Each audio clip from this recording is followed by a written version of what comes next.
everyone, welcome back to my allotment diaries. My name is Emma, these are my allotment diaries, this is my allotment plot. I'd love for you to subscribe to my channel if you want to find out everything I do to it throughout the year. If you've got maybe a first allotment plot or something, or you're just interested in vegetable gardening from a novice, a complete beginner, join my channel, subscribe to me. I've just been confronted by the spider from hell who's decided to set up his home on my shed door.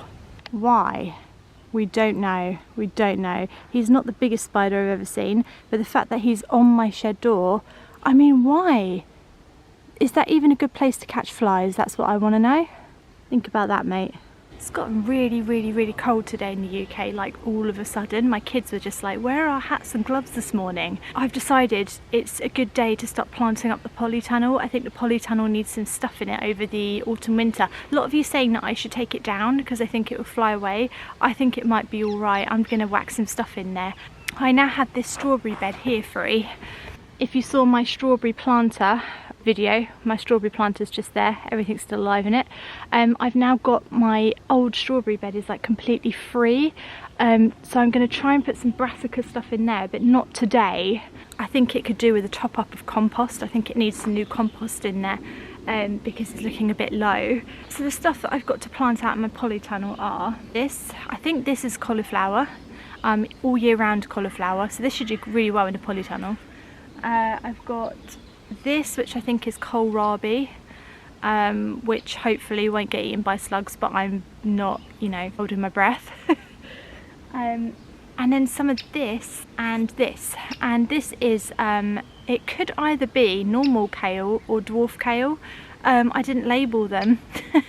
I grew two different varieties. The dwarf kale was supposed to be for my pots at home, because it doesn't grow very big, and the big kale was supposed to be for the plot. But I forgot to label and I don't know which is which, so I just brought a selection of all of them.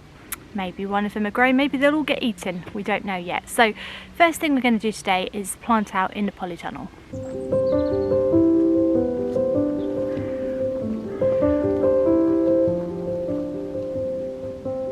So in here all summer has been my tomato jungle, which I got rid of about a week ago because it was just all flopping everywhere and I wanted to get some stuff out. I've still got some marigolds in here and I'd like to keep those as long as possible. And just down here I've got my, what are they called, radishes, which has suddenly popped up out of nowhere. So we'll try and leave some of these. Obviously still got a few rogue tomatoes popping about. I've had this down, so let's get this up. This is my weed membrane, and this was basically to stop the blight from getting the tomatoes, so keeping the tomatoes away from the dirt basically. But the soil should be quite good under there, I think. And then what I think we'll do is dig it over a little bit.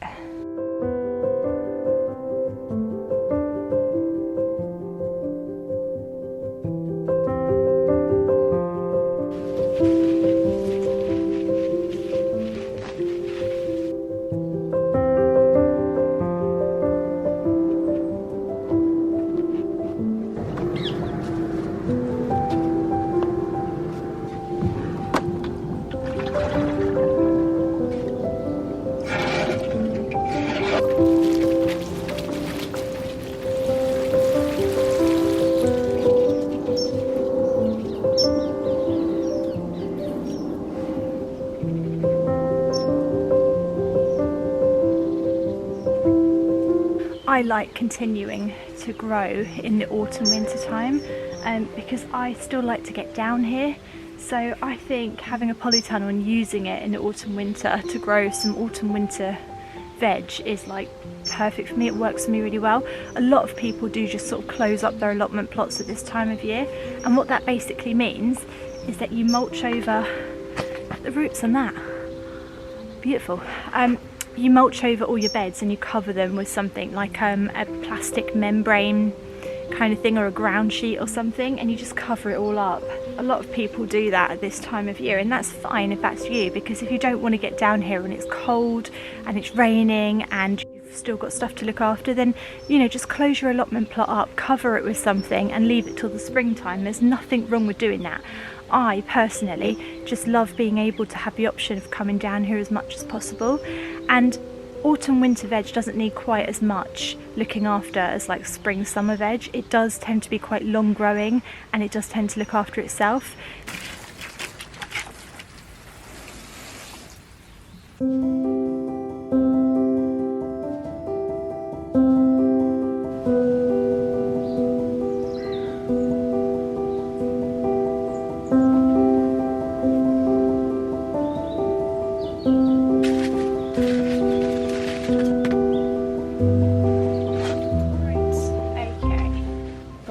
That can bugger off. Right, okay, it's buggered off, good. So in terms of seeds, because I thought we'd just whack out as much as we can really, I've brought as many seeds as I could physically think of that might work. So I brought leeks, which I've never been able to grow, but we'll see. It's the all year round cauliflower, and I brought that to whack out too. Got some more kohlrabi, which is this pink thing. Never managed to grow one of those, so that'd be interesting. Cabbages, mooli, mino early, don't know, it's long and white, they look nice. Just whack it out, why not, see what happens, who knows, so let's see how many of these we can whack out. So we do have quite a lot of room for seeds that can sort of squeeze in all around here. So we'll start with the back. I reckon we can get a row of, what should we do? Do the bigger stuff at the back. So let's do the cauliflower and cabbages at the back, and then we'll have the kohlrabi, and then we'll have the lettuce and the radishes at the front. So right at the back here, and I do sometimes sow my brassicas from seed. I actually grew all of my purple sprouting broccoli in my first year just from seed. You can only try. So we'll do a row there, and we'll put a row in there. Because my soil in here is quite dry, see, it's just blowing, it's literally blowing all over the place like dust. I'm going to water the rows before I put the seeds in.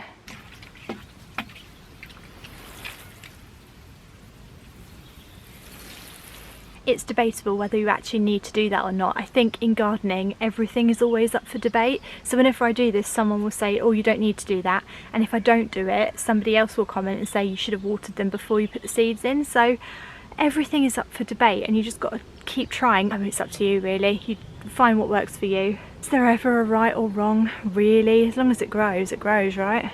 Right, I've decided what I'm going to do is I'm going to do a pick mix. So what I'm going to do is in the back row I'm going to sow cauliflower, and then over the top of that I'm going to sow cabbages, and then when they come up and I thin them I'm not going to know which is which, so I'm going to get cauliflowers and cabbages galore, and it'll be really exciting. So it'd be exciting for me anyway. Right, this is how I amuse myself. Such fun. So in goes the cauliflower all along the row. Loads of it, absolutely loads of it, just like millions and millions of cauliflowers, thousands of them. Sad how excited I get by ideas like this. So cabbages literally over the top of the cauliflowers together, working in harmony like best friends. They can't believe their luck, look at them, all the seeds mingling, asking each other's names, where are you from, what are you, never seen you before. This is so exciting. Right, don't tell me these vlogs are not exciting. We'll cover them all up together. Oh my goodness, in the same drill. This is bonkers. This is bonkers gardening with Emma. And then just to make things even more exciting, we won't label it and we will forget, and we won't even know what they are when they're coming up. Oh my goodness. Monty Don would be spinning in his grave, wouldn't he? If he was dead.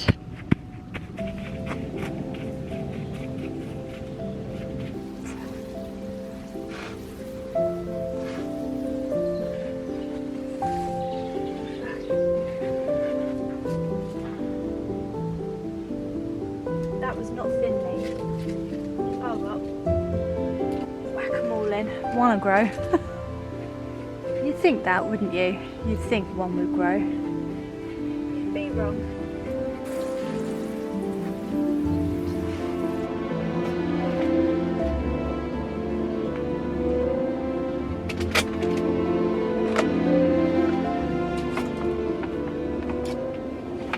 Right, these are a bit of a protection technique, and these work quite well at stopping the slugs and snails as well as birds, and also incubating them a bit. which hopefully should give them a bit of a growth spurt, really, we hope. I mean, I've done this before and it's worked okay, so that's what we're doing basically for protection.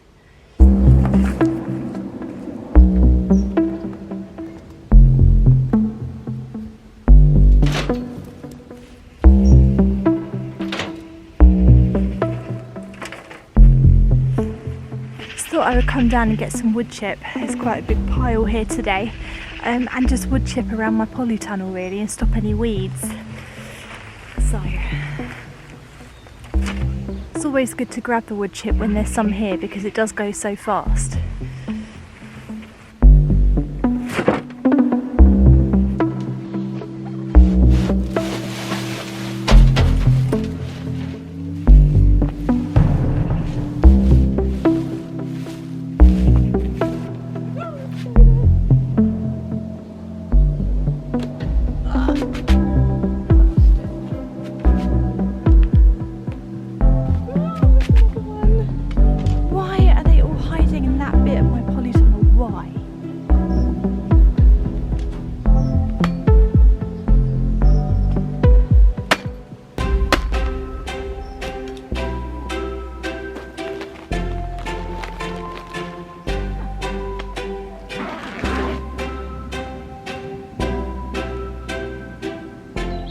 So I've just noticed behind me here, these are my French beans that I grew ages ago and they didn't do anything. I've just noticed a couple of teeny tiny beans on them. This is as close to a French bean that I grew this year. That's it. And it looks like it's going bad now because the weather's got so bad and so cold. This is about as much as I've got from this entire plant. And then on this one here, I can see, the tiniest little bean. This is as much as I got from the whole plant. I really can't tell you why because I just don't understand it really. I think it's so much easier to have an attitude of just whatever grows grows when you have an allotment plot, because when I got so like hung up on my pumpkins, it turned this whole journey of growing my own food into this complete nightmare, and I was so stressed about it. As it happens, the pumpkin archway does need to come down pretty soon because it is pretty much done. You can see that all of my leaves are just dying back. This could be mildew or it could just literally be a natural progression of the plant because it is just one pumpkin plant, and I did rinse it. I mean, the pumpkins I've got on it, just hundreds of them, so they all need to be picked pretty soon. These are my favourites, the ones that are hanging, so cute. But yeah, I think next time I come down next week, the pumpkin archway is going to be no more. The only other thing that I'm a little bit annoyed about is that my potatoes didn't come up. And these were my Christmas potatoes that I planted upside down by accident, and I appreciate they're upside down, but I thought some of them would grow. I'm going to dig this weed up and see if it's a potato plant. Oh my gosh, the radish!